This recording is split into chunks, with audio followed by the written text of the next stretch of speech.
Estamos hablando con Buni Ferrando sobre alimentación saludable, alimentación consciente, se le dice hoy también. De alguna manera, consumo responsable también otros, porque hay muchos que eligen los alimentos teniendo en cuenta qué tipo de producción hay detrás, ¿no? Y cómo se hizo esa producción, también desde el punto de vista social inclusive. Y es por eso que han surgido también un montón de corrientes que están apoyando la producción orgánica y también apoyando el comercio justo. Hablábamos antes de la pausa, ¿la alimentación nos puede sanar o nos puede enfermar? Ahí está. Hoy en día escuchamos palabras como radicales libres, como antioxidantes, ¿no? Y muchas veces no sabemos qué son esas cosas. De alguna manera los radicales libres o el oxígeno inestable son productos de degradación, son como los malos de la película, ¿no? Son sustancias tóxicas que en el cuerpo nos van intoxicando, nos van enfermando, se van combinando con las membranas celulares, destruyendo las membranas de las células, combinándose con los genes, alterando y provocando mutaciones genéticas, es decir, provocan mucho deterioro en el organismo, esos radicales libres o ese oxígeno inestable, ¿no? Y a la vez hay alimentos que fomentan la aparición de mayor cantidad de radicales libres o de sustancias tóxicas en nuestro cuerpo, que son sustancias de degradación. Entonces, de alguna manera, esos alimentos que fomentan que haya mayor cantidad de radicales libres nos van enfermando. ¿Y cuáles son? Y bueno, por ejemplo, me van a matar. Bueno, la carne, los lácteos, las harinas, ya ahí son promotores, el exceso de esos alimentos, de radicales libres. La harina blanca, decís, procesada. La harina en general, la harina de trigo. La harina de trigo. La harina de trigo hoy en día está muy cuestionada. ¿Por qué? Porque tiene un montón de efectos negativos para la salud. Después tenés alimentos que son muy ricos en antioxidantes. ¿Qué significa? Son sustancias que se combinan con esos radicales libres, antidotándolas, bloqueándolas. Son como los policías del cuerpo, claro, que nos protegen de las mutaciones, que nos protegen de la aparición de enfermedades, de la destrucción de los tejidos, ¿no? Entonces las verduras y las frutas tienen muchísima cantidad de antioxidantes, ¿no? O sea que son unos protectores naturales, ¿no? Que de alguna manera nos llevan a un estado de salud. Es decir, que si comemos mucha verdura, mucha fruta, alimentos alcalinos que se llama hoy en día, que predisponen a que el organismo limpie las toxinas y vamos con mayor calidad de vida. Claro, porque escuchamos también esto de alcalinizar la sangre, ¿puede ser? Ahí está. Tiene que ver con esto. Tiene que ver con esto. Con el consumo de frutas, verduras que generan esta reacción. Digamos. Ahí está. Vos tenés alimentos alcalinos, alimentos ácidos. El exceso de alimento ácido, ¿qué hace? Nos va intoxicando el cuerpo. Es decir, vos tenés, por ejemplo, nuestra naturaleza es alcalina. Nuestra naturaleza es alcalina. Ahí está. Y nuestra producción, lo que producimos es ácido. Las toxinas, los elementos de desecho del cuerpo son ácidos. Y nuestro organismo vive bien en naturaleza alcalina. Claro. Entonces, si nosotros comemos muchos alimentos que acidifican la sangre, nos vamos enfermando, aparecen las enfermedades degenerativas, la artrosis, la artritis, la inflamación de los tejidos. Hay alimentos que inflaman los tejidos. Por ejemplo, el aceite de maíz, por ejemplo, que es muy rico en omega 6, estimula la producción de prostaglandinas, que es una de las sustancias encargadas de la inflamación, de la inflamación en general, y inflama el organismo. O sea que cuando de repente tú recibís en consulta a una persona que dice, yo tengo tal cosa, ¿no? Soy diabético o tengo un principio de diabetes o tengo problemas gástricos, una de las primeras cosas que hay que saber o es importante saber es con qué se está alimentando. Es clave la alimentación. Cuando viene una persona con una enfermedad, vamos a suponer una enfermedad de la sangre, ¿no? O que tiene colesterol alto, ácido úrico, que son sustancias de desecho, ¿no? Después, o enfermedades oncológicas, el cáncer, o enfermedades autoinmunes. Siempre tenés que tener en cuenta lo que come, cómo está comiendo, cómo se está alimentando, y si está comiendo alimentos alcalinos o mucho alimento ácido. Por ejemplo, una persona que tiene una artritis reumatoidea, vos le haces un tratamiento adecuado, y esa persona mejora sus síntomas. Y muchas veces desaparecen los síntomas porque son reacciones del cuerpo a esos alimentos que no son adecuados para esa persona. Ejemplo, el trigo, los lácteos, la carne, el aceite de maíz, el maíz mismo.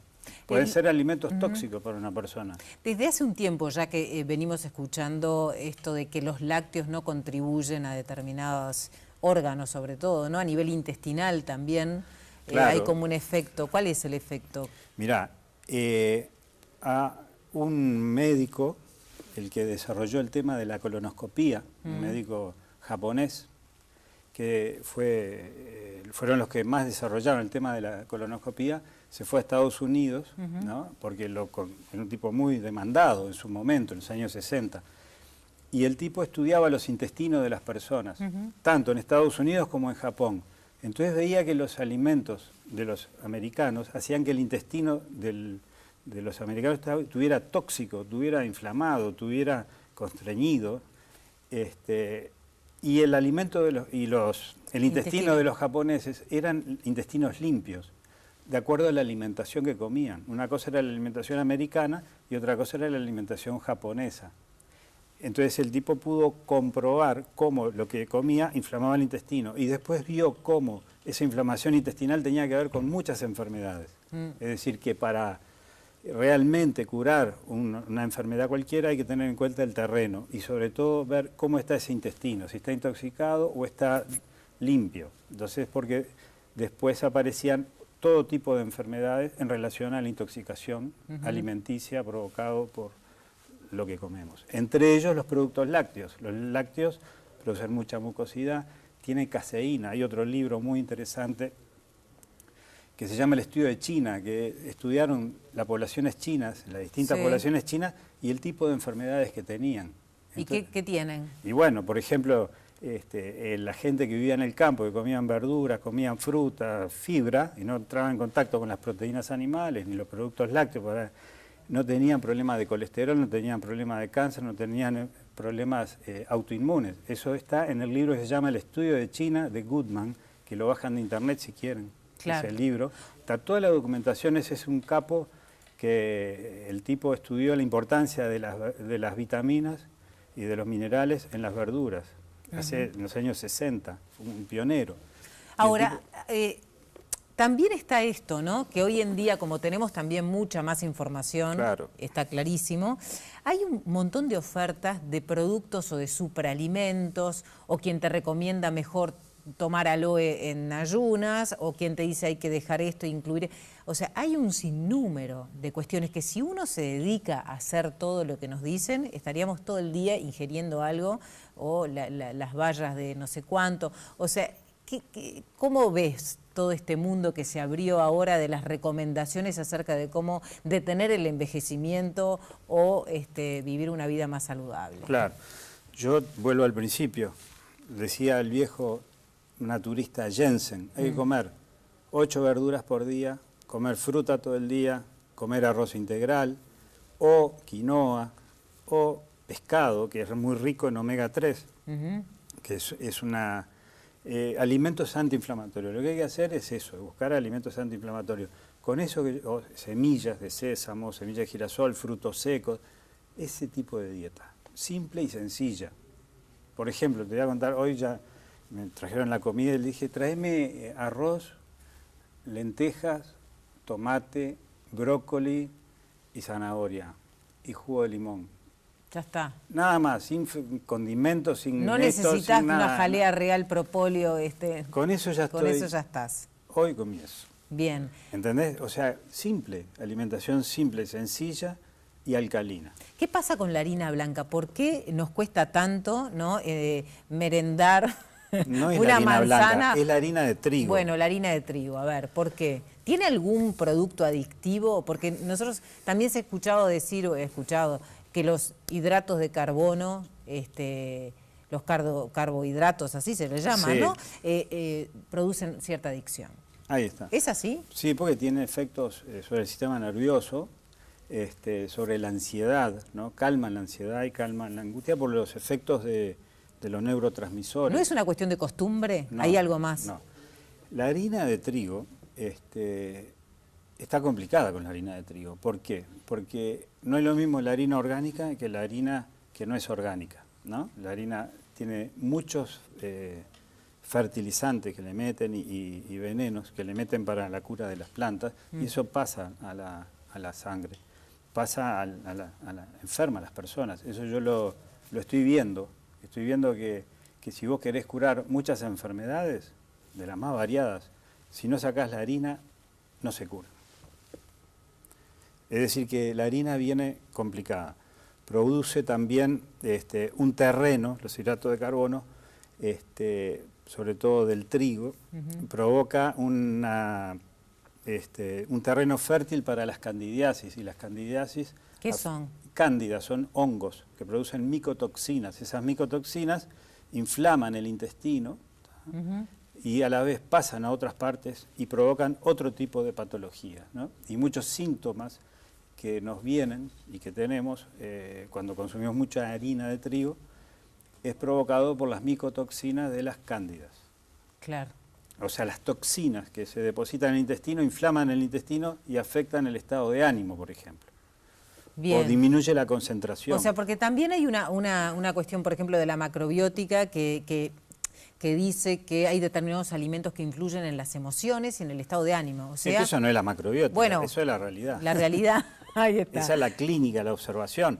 Es decir, vos ves que una persona que come determinados alimentos están más nerviosos, más ansiosos, les afecta la concentración y el estado de ánimo y se deprimen. Entonces, si vos querés mejorar la salud de una persona, muchas veces tener en cuenta lo que está comiendo y hacer una dieta alcalina para que pueda eliminar las toxinas y no le afecte el sistema nervioso y mejore su intestino.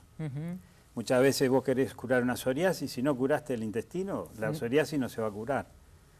Y un colon irritable, si vos no corregís la alimentación que está comiendo, no se cura del colon irritable. Y así un montón de enfermedades, las enfermedades autoinmunes, todas las enfermedades que vos quieras, siempre la alimentación es clave. Si ¿Cuál no, crees que es la primera resistencia a este cambio? la cultura. A todos nos cuesta suspender la carne. ¿A quién no le gusta comer asado con sus amigos? ¿Ah? Pero una cosa es comer un asado un día, otra cosa es comer carne todos los días. O, bueno, el pan con manteca. Andá a sacar el pan con manteca a los uruguayos. ¿Has visto nuevas enfermedades entonces derivadas de esta alimentación? Sin duda que sí. Se lo discuto a quien quiera. ¿Sí? Sí. También se dice, ¿no?, que nuestro sistema inmunológico hoy de alguna manera está más alicaído, más deteriorado por el tipo de alimentación. Claro, porque si vos querés mejorar el sistema de defensas a una persona, que coma mucha verdura, mucha fruta, que coma pescado, por ejemplo, por el omega 3, ¿no?, que es muy importante, alimentos integrales, y evitando alimentos que son inflamantes, porque cuando vos comés alimentos que te inflaman el organismo, ¿qué hace? Afecta el sistema inmunitario y te empezás a enfermar mucho más. Entonces vos ves los niños, por ejemplo, que vienen con vegetaciones, con adenoidismo, que se viven enfermando de otitis y demás, y si vos no le sacás la leche de vaca, ese niño no se cura. Y si vos le sacás la leche de vaca, mejora el ronquido, mejoran las adenoides, mejoran todos los síntomas. Vengo de la consulta donde vino un chico con esa característica. Claro. Y eso lo veo siempre, todos los días. Y bueno, y en un país productor de leche parece difícil. Sí, sí. A mí más de una vez me dijeron, yo no te puedo entrevistar porque te agradezco. Bueno, pero la gente puede elegir, de eso se trata, ¿no? Totalmente. De eso se trata. Lo lindo es que uno pueda decir lo que piensa, aunque vaya en contra del sistema. Exactamente, exactamente. Y para terminar, teniendo en cuenta que sos el creador de este sistema de medicina floral autóctono, ¿no?, de flores del Uruguay, la alimentación también tiene que estar entonces en consonancia, combinada con esta medicina floral, por ejemplo. Sí. Para mí es muy importante. Es como un paquete, ¿no? Sí, el usar flores del Uruguay, hierbas, ¿está?, depurativas del cuerpo, junto con la alimentación. Yo enfoco así el tratamiento, ¿viste?, como una totalidad, no separo una cosa y la otra, ¿viste? Bien. Gracias, Buni, por venir. Gracias por acompañarnos. Enseguida volvemos con más.